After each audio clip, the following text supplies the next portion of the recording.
পৃথিবীর সবথেকে শক্তিশালী কিছু লোক। নাম্বার 4, সুপারম্যান জন ইভান্স। এই লোকটা এতটা শক্তিশালী যে সে তার হাত দিয়ে ধরা ছাড়াই একটা গাড়িকে নিজের মাথার ওপরে নিয়ে 30 সেকেন্ডেরও বেশি সময় ধরে দাঁড়িয়ে থাকতে পারে। আর একটা গাড়িতে যে কতটা ওজন তা তো বুঝতেই পারছেন। নাম্বার 3, রুয়ান লিয়াংমিং। এই লোকটার মৌমাছির কামড় সহ্য করার শক্তি রয়েছে। 2014 সালে এই লোক 1 লাখেরও বেশি মৌমাছির মধ্যে 53 মিনিট পর্যন্ত থেকে ওয়ার্ল্ড রেকর্ড বানিয়েছিল। এইদিকে আমি একটা মৌমাছি দেখলেই। নাম্বার 2, এলেন রবার্ট।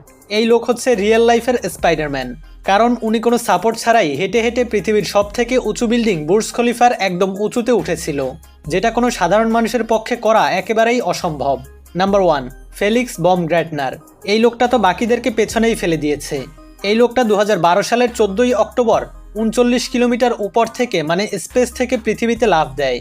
উপর থেকে নিচে পড়ার সময় তার স্পিড ছিল 1137 কিলোমিটার পার আওয়ার। আর এই লম্বা পথ পাড়ি দিয়ে পৃথিবীতে ল্যান্ড করতে তার সময় লেগেছিল মাত্র 9 মিনিট।